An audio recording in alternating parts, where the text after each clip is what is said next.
Bienvenidos a esta sección que la llamaremos las biografías de. En este episodio hablaremos de dos de los tres integrantes de la familia y sus aportes relevantes a nuestro país Ecuador. ¿De qué familia estamos hablando? Vamos a hablar de la familia Estrada y su influencia en Ecuador. Partiremos desde el integrante que fue el expresidente del Ecuador y será en el siguiente orden. 1. Emilio Antonio Jerónimo Estrada Carmona. 2. Víctor Emilio Estrada Seacaluga. 3. Julio Estrada y Casa. Primero, Emilio Antonio Jerónimo Estrada Carmona, fecha de nacimiento, en Quito, 28 de mayo de 1855 y su muerte en Guayaquil, el 21 de diciembre de 1911. Fue presidente de la República del Ecuador desde el 1 de septiembre de 1911 hasta el 21 de diciembre de 1911. Fue un político ecuatoriano de presidencia corta también. Voy a dar unos cortos puntos debido a que su presidencia fue de unos pocos meses. Envidió dos veces, la primera de Isabel Usubillaga y la segunda de Victoria Seacaluga Aubert, con quien tuvo tres hijos: Víctor Emilio Estrada, del cual hablaremos al final, María Francisca y María Luisa. Otro punto: Estrada asumió la presidencia el 1 de septiembre de 1911 a primera hora de la madrugada, hasta la fecha de su muerte, el 21 de diciembre de ese mismo año, 1911. Durante su administración, se inició la explotación petrolífera de Santa Elena. Además, se creó el cantón Pedro Moncayo en Pichincha. Resaltando estos cuatro puntos, durante su presidencia y la cónyuge con la cual tuvo al señor Víctor Emilio Estrada, seguiremos con el hijo, el señor Víctor Emilio Estrada Seacaluga. Guayaquileño, nació el 22 de mayo de 1891 y murió el 21 de febrero de 1954. Fue un banquero, economista, estratega militar, autor, articulista. Es la persona que escribe artículos para periódicos o publicaciones análogas. Fue un comerciante industrial y político ecuatoriano. Fue el hijo primogénito del expresidente, del cual acabamos de mencionar, y su señora madre, María Victoria Seacaluga. Empecemos. Hasta los 14 años de edad, llevó una vida relativamente normal como niño y joven, el señor Víctor Emilio Estrada Seacaluga. La relatividad estaba en el momento político, pues era hijo de un activo político liberal y había nacido cuando los liberales eran aún perseguidos por el gobierno progresista, que en realidad era conservador. A mediados de 1917 fue designado interventor de la Tesorería de Hacienda. Pudo observar minuciosa y tranquilamente el mecanismo financiero y sus fundamentos, entre comillas. Y después me surgió el anhelo de estudiar la teoría hacendaria en su aspecto científico para fundar mis opiniones en una y otra fuente, de manera que no sea simplemente un estudio teórico en que escollara la práctica, sino una traslación de doctrinas al terreno propio para recibirlas, principiando por desprenderme de aquello que conceptúo uno de los fundamentales errores de nuestras prácticas en general: aquella imitación casi servil de lo extranjero, transplantación global de prácticas europeas sin considerar el ambiente nuestro. Cierro comillas. Además, también fue nombrado miembro de la recién creada Junta Consultiva de Cambios para impedir que siguiera subiendo el dólar, que de 1.70 sucres en 1900 se cotizaba a 2,50 sucres por entonces. entre otras razones, por el ingreso de los Estados Unidos a la Guerra Mundial, que significó el cierre del principal mercado ecuatoriano de cacao y tagua, y no teniendo que otros productos exportar, nos quedamos casi sin divisas.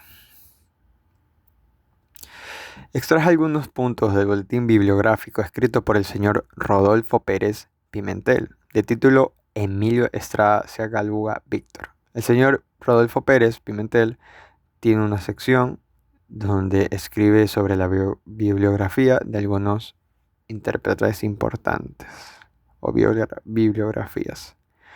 El 23 de enero de 1920 fue designado gerente fundador de la Caja de Ahorro y Crédito La Previsora, proyecto iniciado en 1917 para fomentar el ahorro y contratar rentas vitalicias con 300.000 sucres de capital, 200 accionistas y 5 empleados.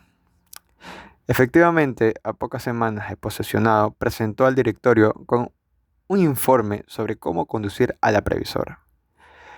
Era un plan de acción con ideas innovadoras. Al término del primer semestre, presentó otro, proponiendo un cambio sustancial: convertir la caja de ahorros en caja de depósitos y descuentos. Es decir, transformar una institución de ahorro en un banco con todos los servicios. Los depósitos y la cartera crecieron en forma sostenida desde el primer año. Cuando la comisión dirigida por Estrada, el único capaz de entender la crisis por la que atravesaba el país, le hizo caso y desatendió el problema social. Los obreros se debatían en la miseria. Para entrar en aspectos de naturaleza política, y promovió la necesidad de la incautación del dólar. Los obreros, sin mayores conocimientos técnicos en cuestiones económicas, cometieron el funesto error de cambiar su pedido inicial de aumento de salarios por el de la baja del dólar, creyendo con toda la candidez que produce la inexperiencia, que así se conseguiría la disminución del costo de la vida y consecuentemente sus salarios tendrían un mayor poder adquisitivo. A fines de noviembre, comenzó a actuar la Comisión de Incautación de Giros para el control de las divisas bajo la presidencia de Estrada, que estableció un cupo restringido de importaciones a través de notas de cambio para cada importación, y quitó a los bancos, sobre todo al comercial y agrícola, quitó la facultad de emitir letras sobre el exterior. Igualmente, y por primera ocasión en la República del Ecuador, se siguió una estricta política de control de precios. En marzo de 1923, el dólar había sido controlado en 3,20 sucres. Pero como dicha tasa de cambio era artificial, no pudo sostenerse y volvió el dólar a subir de precio, produciéndose una inflación con recesión. Expliquemos un poco sobre lo que es inflación con recesión. Es decir, tenemos la inflación, aumentan los precios, aumentan los costos, aumentan los salarios y vuelven a aumentar los precios. Cuando tienen recesión, a pesar de que se aumenten los salarios, los precios aumentan más y no tienes poder de consumo, es decir, una deflación, que es lo peor de todo. Sigamos. Estrada se quejó a la presidencia de la República de que por culpa de la ley de moratoria, la comisión no podía tener el control monetario real de los bancos emisores locales y en consecuencia solo controlaba una parte de las importaciones y notas de cambio. Estrada siempre había estado en contra de esa ley, pero también comprendía que con emisiones inorgánicas, esto quiere decir con billetes sin el debido respaldo oro, no se podía adquirir anualmente la totalidad de las cosechas. De suerte que, ubicado en mitad de un problema aparentemente insoluble, propuso varias posibles soluciones. La inconvertibilidad del billete bancario y su solución. Sobre la ley moratoria de 1914, que impedía redimir los billetes por su valor oro, y sobre los efectos que acarreó el país. El presidente Córdoba le ofreció el Ministerio de Hacienda, que Estrada rechazó, consciente de que la falta de apoyo gubernamental destruiría todo esfuerzo coherente para sujetar al país a un riguroso gasto público exento de endeudamientos externos. Aquí quiero abrir un paréntesis para un punto de vista dado que es muy importante la decisión que tomó el señor Estrada, dándose cuenta de que llegando al poder no va a poder, para la redundancia, manejar la situación del país como debe ser o como él piensa que debería ser, debido a que las mismas leyes o políticas lo obliga a ese momento, en mi parecer hasta ahora, obliga a toda persona que llega al poder a seguir una línea de endeudamiento que es un ciclo vicioso, dado que siempre van a perseguir los efectos, pero no buscan solucionar la causa. Entonces, si tú sigues financiando deudas, pidiendo préstamos y no solucionas lo que es el gasto corriente, no recortas los subsidios como una de las posibles soluciones que puedan haber, pues muy difícil vamos a salir de este ciclo vicioso de lo que es el gasto público y los endeudamientos externos. Sigamos. Luego de la debate bancaria de julio de 1925, él fue uno de los banqueros que ayudaron a poner orden en la hacienda pública y a reconstruir el sistema bancario siguiendo un nuevo esquema. Fue uno de los promotores de la creación del Banco Central del Ecuador. Ojo aquí. Y como tal promovió la venida y conformación del cerebro. Adivinen. Misión Kemmerer. Hablaremos de esta misión a profundidad en otro capítulo. Merece darle su propio tiempo, dado que fue una misión que se impuso y recogió en varios países de América Latina entre la década de los 20 y 30 del siglo pasado. En 1934, sigamos, en 1934, su posición como banquero de prestigio y reconocido economista era sólida y respetada. Cuando José María Velasco Ibarra fue elegido presidente de la República, lo nombró ministro de Hacienda, con el fin de que reorganice las finanzas públicas. Para el efecto presentó un plan económico que fue inmediatamente denominado el Plan Estrada. Hablo paréntesis. Pero este plan era demasiado innovador para la posición conservadora nacional, especialmente de la Sierra, y el plan fue objetado por el Congreso. Cierro paréntesis. Resalto que el autor, en actitud digna, renunció a su cargo, pues si no podría poner en práctica sus ideas, no tenía objeto que ejerciera el ministerio, pues no podría hacer lo que él sabía que era necesario para cambiar el destino económico del país. Sigamos. La obra circuló en mayo de 1925, en no más de 20 ejemplares impresos en mimeógrafo y repartidos entre sus amigos y allegados, siendo el libro Monedas y Bancos en el Ecuador una de las más eruditas que sobre esos temas se escribieron en Latinoamérica durante los años 20 al 30. Explica las causas generales de toda inflación y en particular el retraso de la economía ecuatoriana desde 1914 hasta 1925. Es decir, en el año que inicia la Primera Guerra Mundial, 1914 hasta el año 1925. Moneda y Bancos en el Ecuador demostró que la ley moratoria de 1914, que prohibió la exportación de oro y suspendió la libre convertibilidad, no fue la causa de la inflación y retraso, ojo, como la opinión pública de ese entonces la consideró. Estrada acusó al abuso de los bancos privados por emitir papel moneda sin respaldo y al excesivo endeudamiento del gobierno financiado con emisiones inorgánicas de la banca privada, como las causas principales de la inflación y el malestar económico.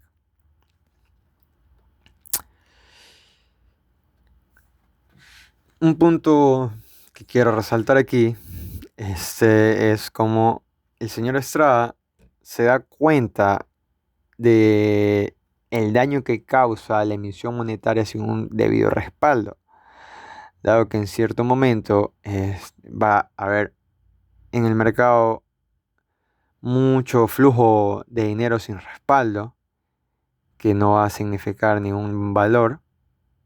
Entonces, a medida que esto pasa, las cosas van a costar más, pero todo está al mismo nivel económico.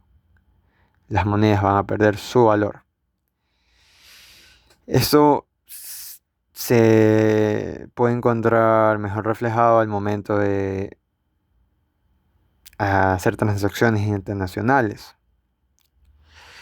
Sigamos. A diferencia de lo que en la época se sostenía, el autor demostró con cifras que el endeudamiento público, dada su magnitud, no fue la causa de la inflación, que él atribuyó mejor a los desajustes del comercio mundial causados por la Primera Guerra y a la política seguida por los Estados Unidos de mejorar el poder adquisitivo del oro.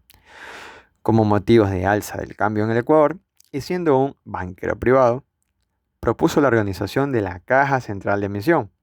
Esta idea quedó corta frente a lo que 2 años más tarde, en 1927, serían el Banco Central y la Superintendencia de Bancos.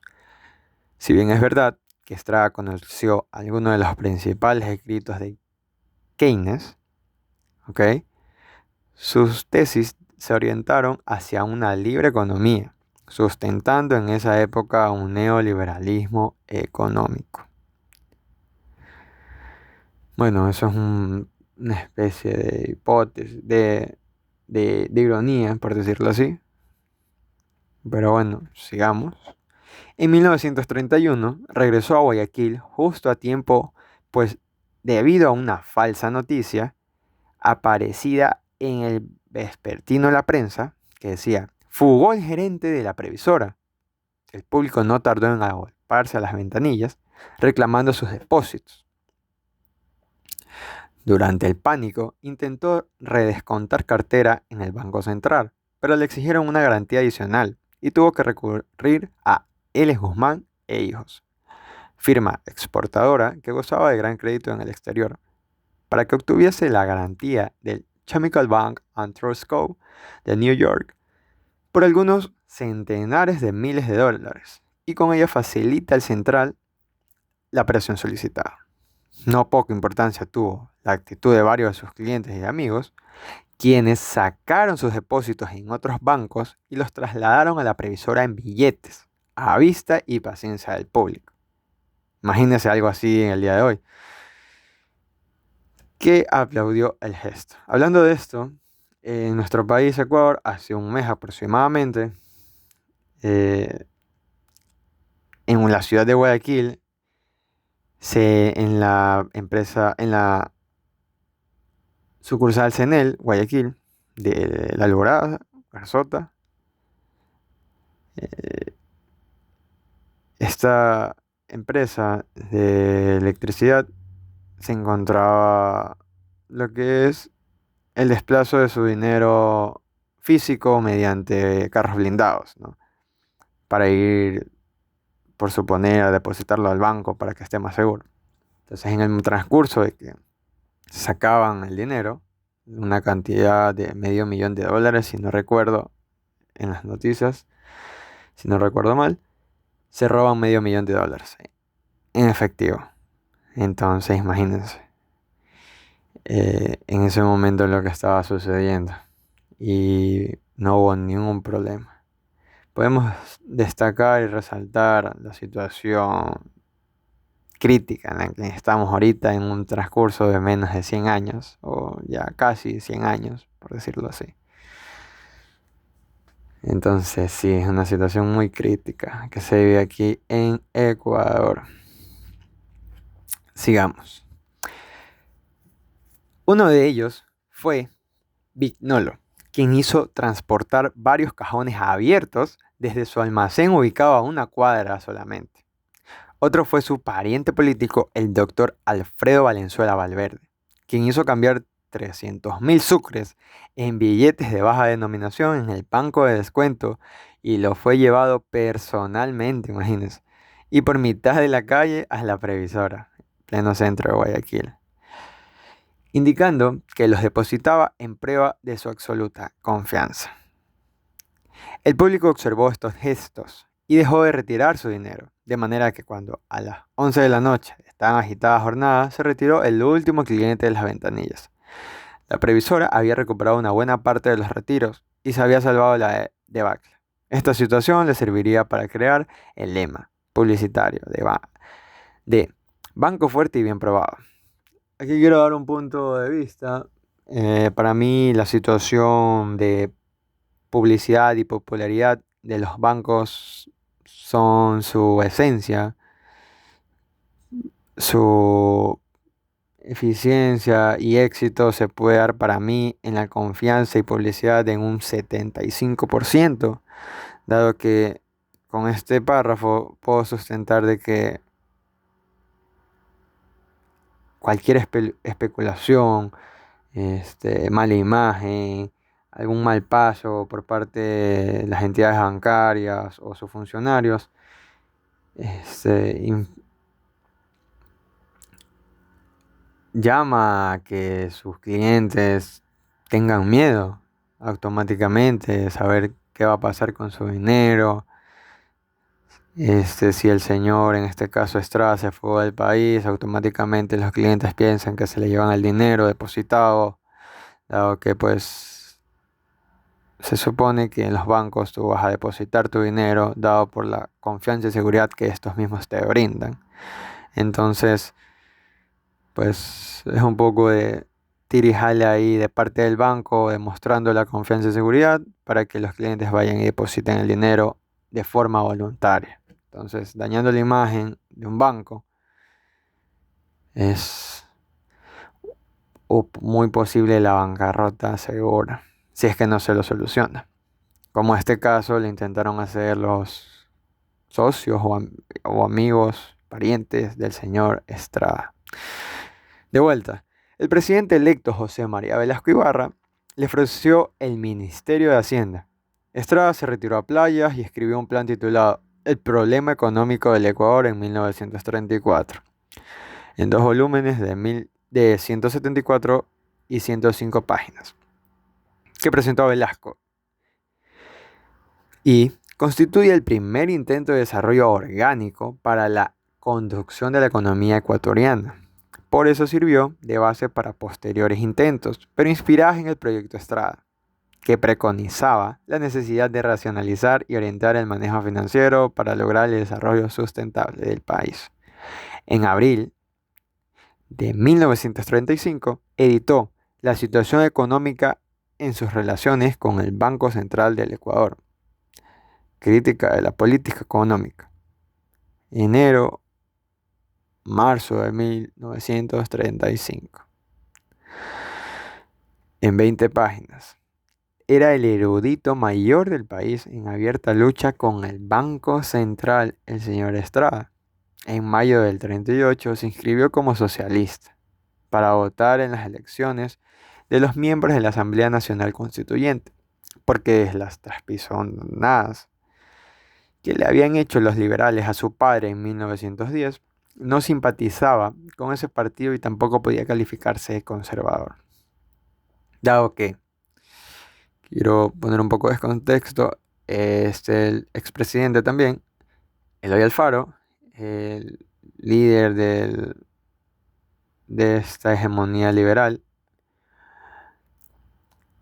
en el año 1910-1911 buscaba su reelección y trató de que al señor, el señor padre de Emilio, no llegase a ser presidente de la República, aludiendo al señor Eloy Alfaro que no tenía o no contaba con la suficiente popularidad y razón para tomar el cargo.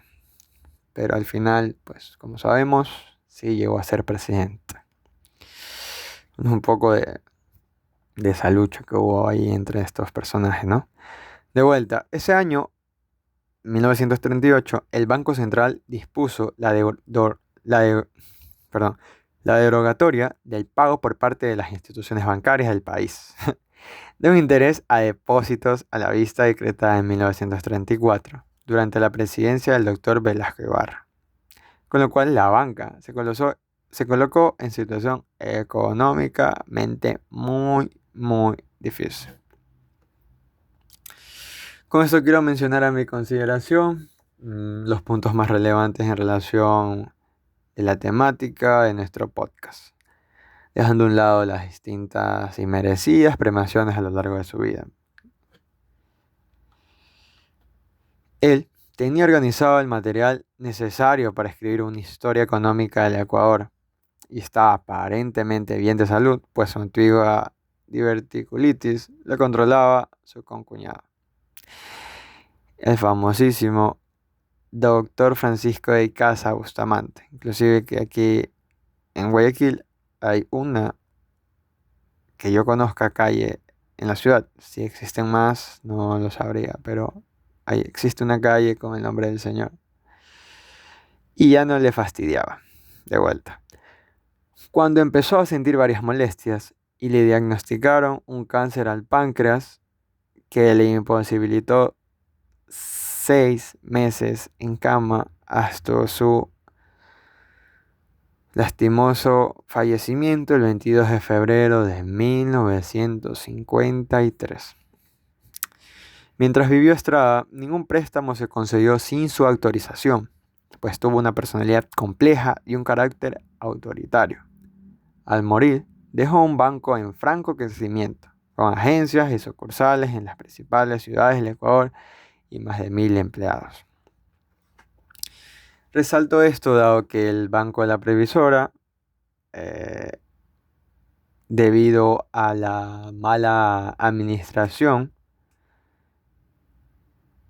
de un descendiente del señor, no un descendiente, me equivoco ahí, había una especie como de regla o de confianza entre los gerentes del banco, es decir, el señor Estrada, dado que era una persona muy positiva y confiada en su gente y con las personas que los rodeaba, le deja el puesto al sucesor en ese momento.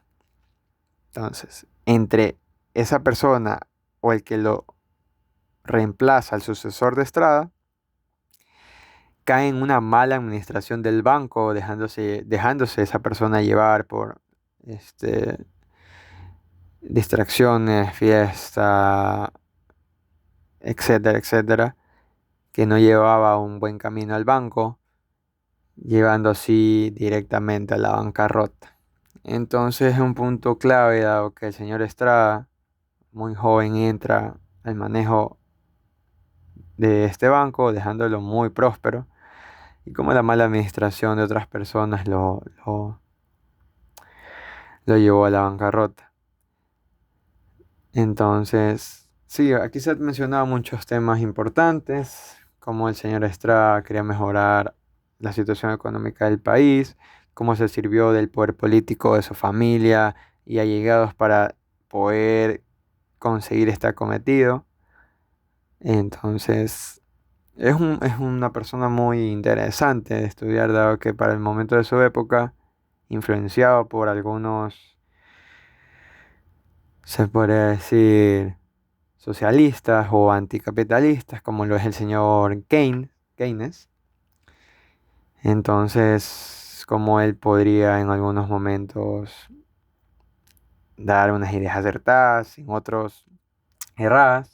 Todo depende del paradigma y punto de vista que cada uno tengamos.